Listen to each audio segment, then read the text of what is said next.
오늘 말씀은 마태복음 5장 20절에서 26절 말씀을 사용하여 너희 의가 서기관과 바리새인보다 더 낫지 못하면입니다. 오늘 첫 시작은 헤르만 바빙크를 생각해 보겠습니다. 바빙크는 네덜란드의 신학자요 목회자였습니다. 신학 공부를 하는 목회 후보생이라면 누구나 바빙크의 책을 읽어야 합니다. 당연히 우리 예배당 뒤편에도 바빙크의 책이 있고 집에도 있죠. 헤르만 바빙크는 네덜란드 정통 개혁주의 신학자이며 목사입니다. 바빙크의 영향력을 받은 학자들은 코넬리우스 반틸, 루이스 벌코프입니다. 우리나라의 신학도 바빙크의 영향력이 있죠. 우리나라의 대표적인 학자인 박윤서 목사님이 바로 반틸과 편지로 계속해서 서신을 주고받았고 공부를 하기도 했죠. 그리고 누구나 루이스 벌코프는 신학 공부하는 데서 기본적으로 교리 공부를 할 때 꼭 읽는 책입니다. 그러면서 결국 거슬러가면 바빙크의 책을 또한 읽게 되는 것이죠. 그만큼 바빙크는 교회사에서 매우 중요합니다. 바빙크의 찬송의 제사라는 책에서 신앙 고백에 따른 신자들의 삶을 잘 정리해주고 있습니다. 이 책은 감사하게도 최근에 번역이 됐죠. 신자는 교회의 공예배를 지키면서 그리스도인으로서 구제 행위를 하면서 기독교적 교육을 하면서 가난한 사람들을 보살피고 매인 자들과 옥에 갇힌 자들을 돌아보면서 헐벗은 자를 입히고 굶주린 자를 먹이면서 우는 자를 위로하고 난폭한 자를 교훈하며 핍박하고 불신하는 자들에게 건면하는 가운데 세상으로부터 스스로 흠없고 지키고자 소망하면서 신앙을 고백한다입니다. 바빙크가 기록한 찬송의 제사 내용은 경건한 개혁주의 가들의 글에서 나오는 글이기도 합니다. 그 이유는 언제나 성경에 기초한 사역이기 때문입니다. 이런 점 생각하면 그리스도인은 삶의 생활에서 겸손히 성령님의 인도하심을 구하고 깨달은 대로 주의 길을 가는 것입니다. 더 많이 성경을 보고 더 많이 기도하고 더 많이 은혜를 구하며 받은 믿음에 따라 판단과 확신으로 땅에 있으나 매이지 않고 하늘에 속한 자로서 그 영광을 소망하며 실제 삶으로 거룩한 산제사를 즉 예배하는 삶이 되어야 합니다. 지팡이 교회는 흩어지는 교회로서 삶의 예배를 하다가 오늘은 모이는 교회로서 예배하고 있습니다. 영과 진리로 예배하는 우리는 행복한 교회입니다. 영과 진리로 예배하는 우리는 지난주 강서를 기억해 보십시오. 지난주 강설 제목은 예수님과 율법의 관계를 아십니까? 였습니다. 예수님께서 율법에 관한 이야기를 하신 것은 산상수훈의 기초를 하고 있습니다. 기초를 두고 있죠. 지팡이 교회는 산상수훈에서 무엇을 말씀하고 있는가를 아는 성도입니다. 예수님께서는 산상수훈을 통해 하나님 나라의 깊은 비밀을 알려주셨습니다. 우리는 그 비밀을 알기에 귀한 성도입니다. 우리는 산상수훈에 대한 기초를 알기에 지상 명령을 감당하기 위해 삶의 예배를 하고 있습니다. 우리를 통해 주님을 믿고 함께 같은 신앙 고백을 하며 주의 길을 갈 수 있도록 빛과 소금의 선교적 역할을 감당해야 합니다. 또한 감당하고 있어야 되는 거죠. 선교적 역할을 감당하는 우리는 지난주 말씀을 통해 더욱 하나님 나라에 대한 소망이 있기를 소망합니다.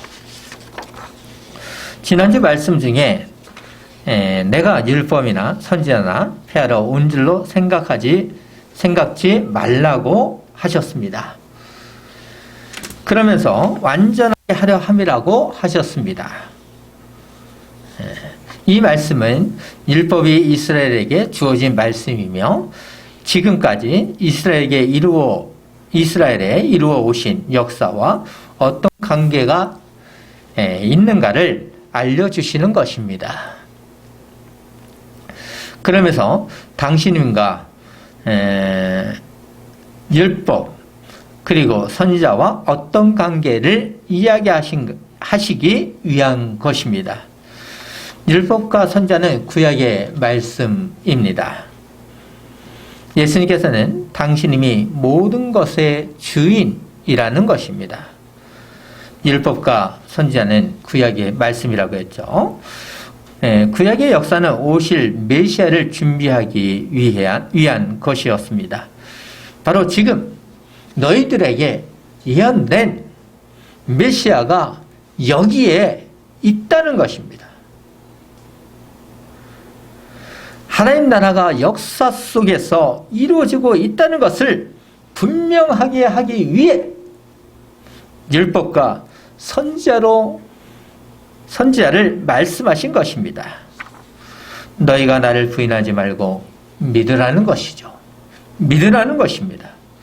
그것을 위해 예수님께서는 율법을 폐기하러 온 것이 아니라 온전하게 하기 위한 것임을 분명하게 하셨습니다. 예수님께서는 율법의 1.1획도 절대 없어지지 않는다고 하셨습니다. 1점은 글자와 글자 사이를 구분하기 위한 것으로 가장 작은 부호입니다. 1획은 히브리어의 가장 작은 글자입니다. 율법의 지극히 작은 한 부분도 부인하지 아니하며 이루시겠다는 것입니다. 이렇게 말씀하신 이유가 있었습니다. 당시 종교 지도자들은 율법을 큰 것과 작은 것으로 나누어 생각하고 지키었습니다. 하지만 율법은 크고 작은 것이 없습니다. 예수님께서는 율법의 내용이나 의미를 축소하는 것은 위험하다는 것을 경고하신 것입니다. 구약의 말씀을 잘 지킨다고 하는 자들에게 주님께서는 경고하셨습니다. 오늘날 우리에게도 나 자신을 생각해 보아야 합니다. 나 자신을 생각해 보아야 합니다. 종교 지도자들은 말씀을 오해하였기 때문에 예수님께서는 산상수훈을 통해 말씀의 주인이신 당신님께서 바르게 알려주셨습니다. 지팡이교회는 말씀을 오해하거나 무지해서는 안 됩니다. 종교 지도자들은 산상수훈의 말씀을 모르기 때문에 예수님을 배척했습니다. 예수님께서 가르쳐 주신 것만 해도 잘 생각해 봤다면 예수님을 십자가에 못 박기까지는 안 했겠죠. 참으로 아이러니한 것입니다. 말씀을 가장 잘 알고 있다고 하지만 정작 말씀을 모르는 것입니다. 말씀을 모르기 때문에 예수님을 십자가에 죽일 수 있었던 것입니다. 율법의 주인이신 예수님을 믿지 않고 종교 지도자들은 자신이 율법의 자리에 앉았던 것입니다. 스스로 율법의 자리에 앉았죠. 그것은 율법의 주인이신 예수님의 자리에 앉은 것과 같습니다. 그래서 예수님께서는 마태복음 23장 2절에서 모세의 자리에 앉았다고 하셨습니다.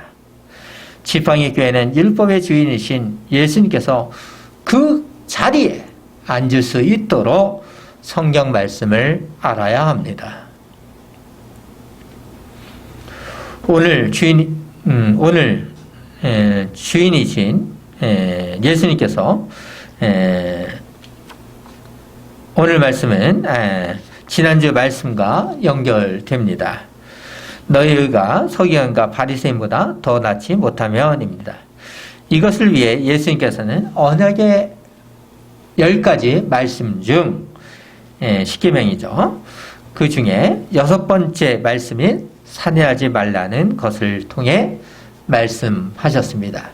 율법의 참뜻이 온전하게 무엇인지를 알려주는 거죠. 이렇게 말씀하신 이유가 있었습니다. 오늘은 서기관과 바리새인보다 더 낫지 못하며 가난 이야기하기 위한 것입니다. 예수님께서는 율법을 온전하기 위해, 즉 수정하기 위해 이야기한 것이 아닙니다. 오히려 종교 지도자들에 의해 율법에 대한 피상적이고 왜곡된 말씀을 바르게 이해할 수 있도록 하기 위한 것입니다. 그래서 오늘은 살인하지 말라는 것을 생각해 보고, 다음 주부터는 간음, 이혼, 맹세, 복수, 사랑에 관한 말씀을 생각해 보도록 하겠습니다. 예수님께서는 종교 지도자들이 오해하고 있는 대표적인 것을 이용하여 바르게 해석하여 주심으로 당신님이 율법의 주인이라는 것을 분명히 하셨습니다. 예수님께서는 반복하여 사용하신 것이 있었습니다. 그것은 21절, 27절, 33절, 38절, 43절에서 너희는 옛사람에게 말한 바를 들었지만 나는 너희에게 이르노니, 나는 너희에게 이르노니 라고 말씀하셨습니다. 율법의 온전하신 참뜻을 가르쳐주기 위한 것이죠. 이렇게 말씀하신 이유는 예수님께서는 당신님의 신적 권위를 강조하셨습니다.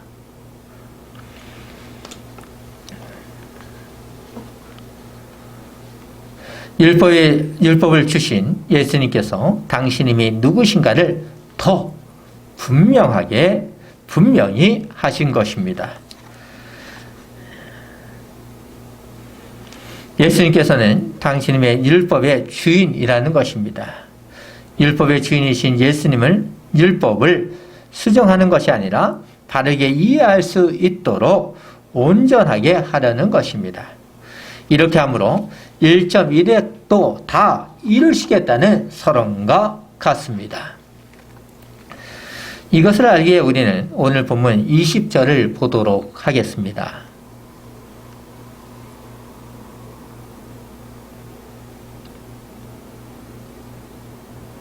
내가 너희에게 이르노니 너희 의가 서기관과 바리새인보다 더 낫지 못하면 결코 천국에 들어가지 못하니라.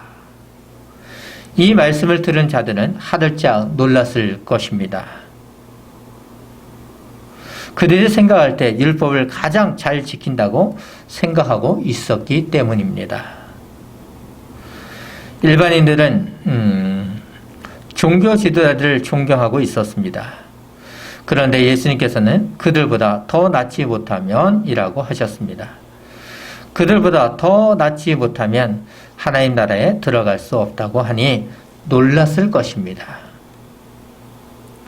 예수님께서 이렇게 말씀하신 이유가 있었습니다.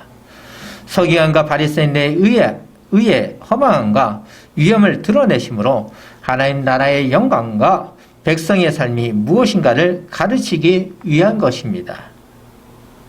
산상수훈의 기초를 생각해 보십시오. 예수님께서 하신 말씀을 이해하는 데 도움이 될 것입니다. 지팡이 교회는 하나님 나라의 백성으로서 하나님 나라의 의를 가지고 있는 성도입니다. 종교 지도자들과 다른 의입니다. 의를 아는 교회는 하나님의 말씀에 순종하며 생활하는 성도입니다.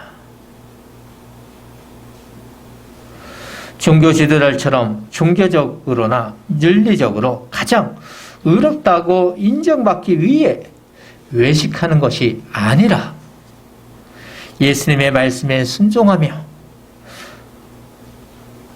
삶이 예배하는 성도입니다.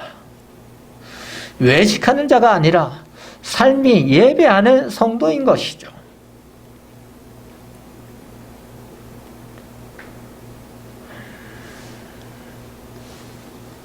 지팡이 교회는 종교 지도자들과 다른 마음과 동기가 있습니다. 그 이유는 예수님을 참되게 예수님을 믿기 때문입니다.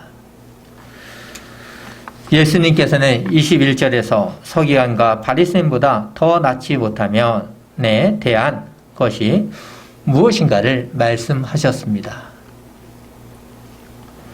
옛사람에게 말한 바 살인하지 말라. 누구든지 살인하면 심판을 받게 되리라 하였다는 것을 너희가 들었으나입니다. 여기서 옛사람은 율법을 처음 들은 사람들입니다. 옛사람은 율법을 처음 듣고 하나님의 백성으로서 살고자 노력했습니다. 그 대표적인 사람이 모세입니다. 예수님의 애굽의 생활을 누렸던 모세는 하나님을 안 후 새로운 삶의 생활을 했습니다. 이처럼 우리도 하나님 나라의 백성으로서 더 나은 의, 즉 세상의 삶에서 새로운 삶의 생활을 해야 합니다.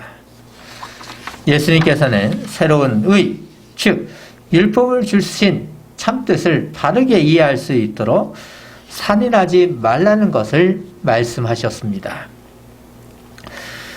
지금 너희는 종교 지도자들처럼 율법에 관한 것을 배웠으나 원래 뜻은 이러하다는 것입니다. 그래서 예수님께서는 옛사람에게 말한 바라고 하셨습니다. 이렇게 말씀하신 이유는 율법의 주인이시라는 것입니다. 율법의 주인이신 예수님께서는 살인하지 말라고 하셨습니다. 구약에서 의도적인 살인은 금지되었고 형벌은 사형이었습니다. 세상 사람들도 이렇게 생각하죠. 살인하지 말라고 하신 이유는 사람은 하나님의 형상으로 지음을 받은 창조물이기 때문입니다. 의도하지 아니한 살인은 나중에 다루도록 하겠습니다. 종교 지도자들은 직접 살인을 해야 살인죄로 인정하며 재판을 통해 처벌했습니다. 종교 지도자들은 이것만 생각하고 율법을 주신 참뜻을 오해했습니다. 하지만 예수님께서는 그것보다 더 깊은 뜻이 있다는 것을 알려주셨습니다. 비록 의도적인 살인은 아니더라도 감정적인 마음으로 언어 폭력을 하는 것도 심각한 죄라는 것입니다. 오늘날 이것이 문제가 되기도 하죠. 하나님 나라의 백성은 하나님 나라의 의를 소유하고 있어서 더 엄격해야 한다는 것입니다. 종교 지도자들은 살인만 하지 아니하면 괜찮다고 생각했습니다. 그래서 형제 사랑에 관해 관심이 부족했습니다. 그래서 외식하는 것이었습니다. 언어폭력은 살인하지 말라는 것과 같은 죄입니다. 이것을 잘 알 수 있도록 유대인들이 잘 사용하는 말을 사용하여 가르쳐 주셨습니다. 22절을 보시면 나는 너에게 이르노니 형제에게 노하는 자마다 심판을 받게 되고 형제를 대하여 라가라 하는 자는 공회에 잡혀가게 되고 미련한 놈이라 하는 자는 지옥불에 들어가게 되리라입니다. 유대인들이 잘 사용하는 말은 라가라였습니다. 이 말은 멍청한 놈, 빈 머리라는 뜻으로 아주 모욕적인 말이었습니다. 사람을 사람 취급 안 하는 것입니다. 사람의 정체성을 파괴하는 말입니다. 예수님께서는 하나님 나라의 백성은 모든 면에서 사람을 귀하게 생각하며 가족과 같이 대우하라는 것입니다. 모욕적인 말, 어느 폭력적인 말을 하지 말라는 것입니다. 생각해 보십시오. 언어의 폭력의 말을 들으면 어떻겠습니까? 당신은 내일 죽어야 계속 이야기하면 정말 사람은 죽을 수 있다는 거죠.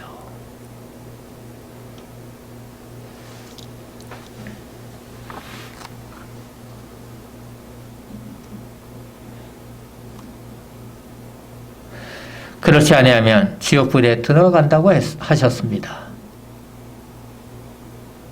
살해하지 말라보다 더 언어폭력도 같은 취급을 하는 거죠.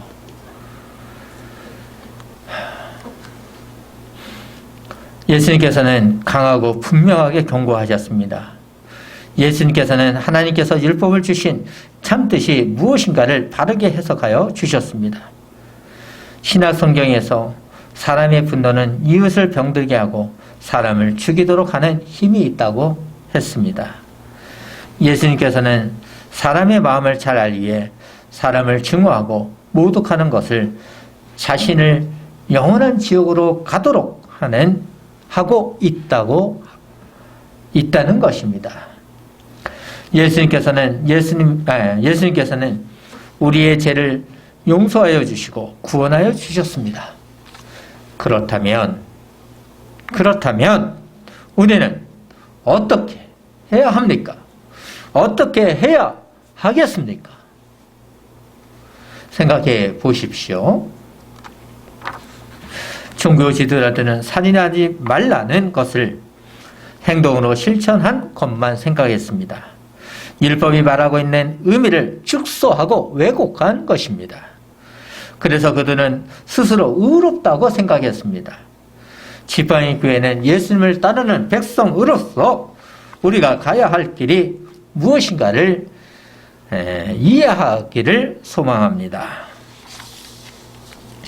예수님께서는 이번에는 예문에 관한 이야기를 하셨습니다. 아니, 예물과 살인하지 말라와 무슨 관계나 이렇게 생각할 수 있겠죠. 23절과 24절을 보시면 그러므로 예물을 제단에 들이다가 거기서 내 형제에게 원망 들을 만한 일이 것이 생각나거든 예물을 제단 앞에 두고 먼저 가서 형제와 화목하고 그 후에 와서 예물을 드리라입니다.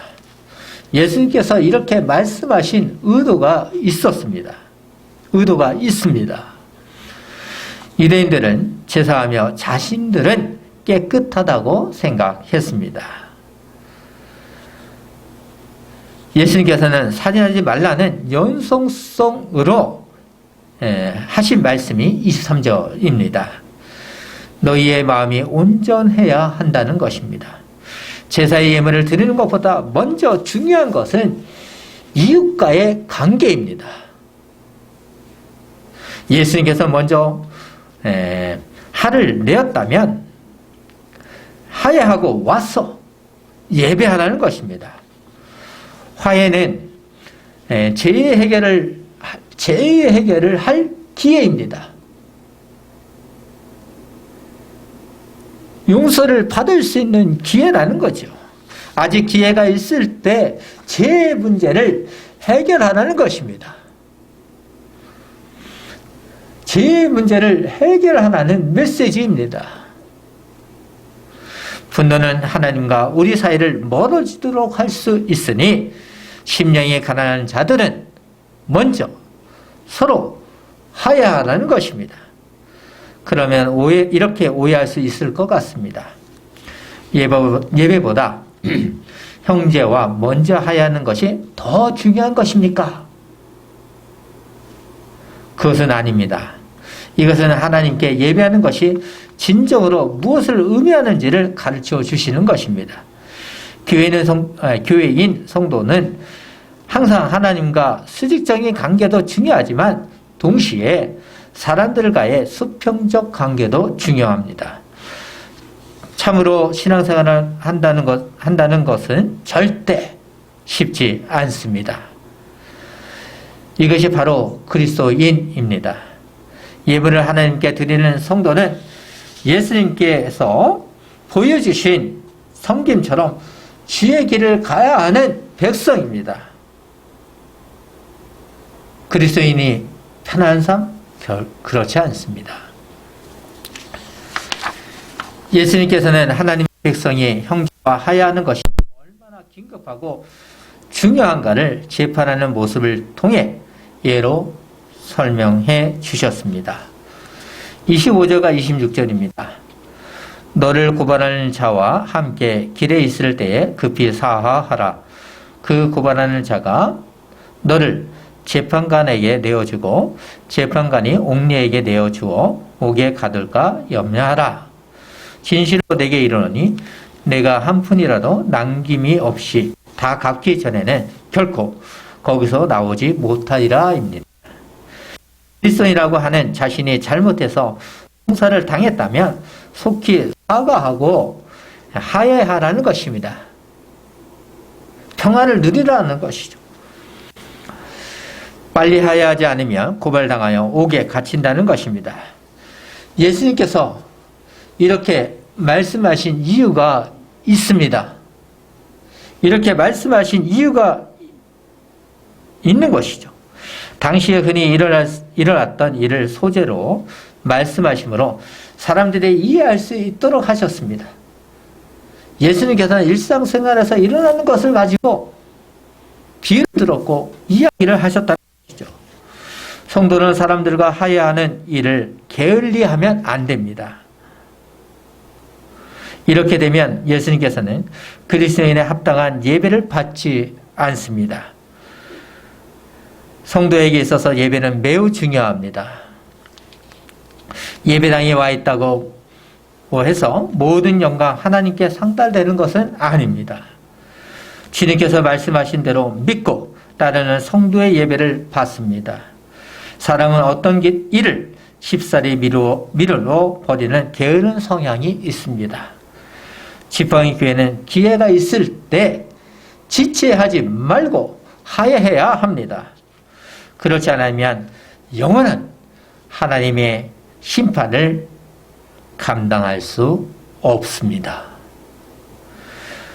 그것을 아시는 주님께서는 마지막 빚 한 푼까지도 모두 하고 하셨습니다.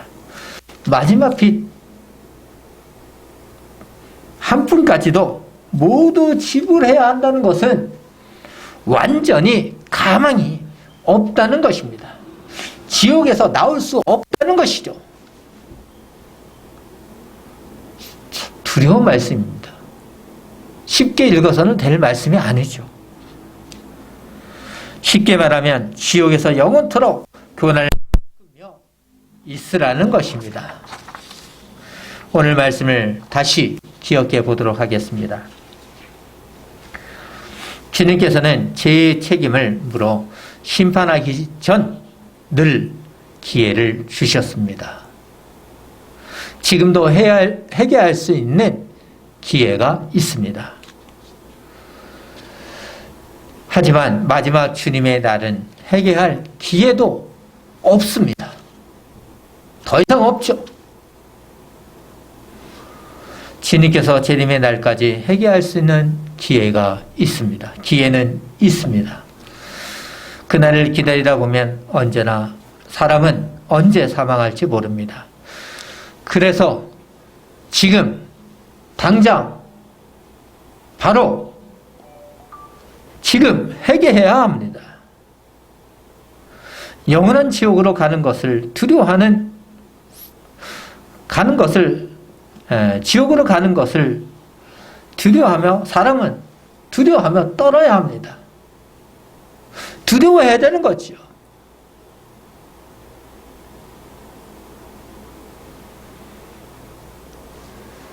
그런데도 세상의 것을 좋아하니 안타까울 뿐입니다. 주님께서는 우리에게 서기관과 바리새인보다 더 나은 의를 가지라고 하셨습니다. 세상의 법은 종교 지도자들과 같은 수준입니다.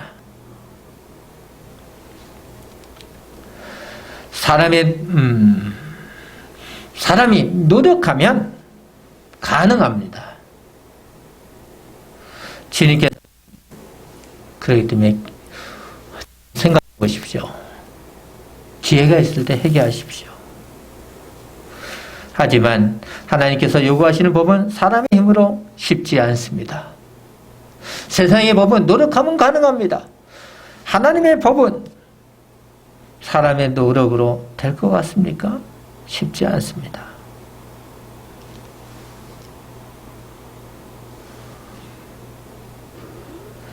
동기와 마음조차 중요하기 때문입니다. 타락한 죄인이 우리가 지성이면 감천처럼 생각하며 하나님께 요구하시는 것을 다 이룰 수 없습니다. 그렇기 때문에 심령이 가난한 자가 되어야 합니다. 늘 자신의 죄를 고백하며 하나님만이 나의 유일한 구원자라는 것을 고백해야 합니다. 내가 온전히 다 이룰 수 없다는 것이죠. 주님만 믿고 따라가겠습니다 라는 고백이 있어야 되는 것이죠. 제 삶에 늘 우리에게 있습니다. 그럴 때마다 기도해야 되는 것이죠.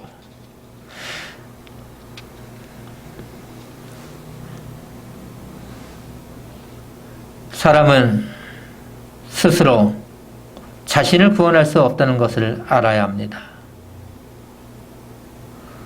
그래서 주님이 필요한 것입니다. 나의 죄를 씻기시고 주님께서 당신의 옷을 입으라는 것입니다. 주님께서는 당신의 은혜를 받으라는 것입니다. 율법은 사람의 죄를 알도록 하는 것입니다. 정죄하기만 하기 위해 주어진 것이 아닙니다. 자신의 죄를 알고 하나님만 바라보도록 하는 것입니다. 그래서 주님께서는 율법의 참뜻을 알라는 것입니다. 그것을 알 수 있도록 살인하지 말라는 것입니다. 살인하지 말라고 하셨습니다. 율법의 온전한 주인께서 신적인 권위로 참뜻이 무엇인지, 의미가 무엇인지를 알려주신 것입니다. 율법을 온전하게 이루기 위해서 가르쳐 주신 것입니다. 사람에게 있어서 살인은 가장 큰 죄입니다. 세상 사람들도 알고 유대인도 알고 있는 것입니다. 아는 것입니다. 주님께서는 이것을 알고 율법의 참뜻을 알도록 하셨습니다. 그러면서 서기관보다 바리새인보다 더 나은 의가 무엇인가를 알도록 하셨습니다.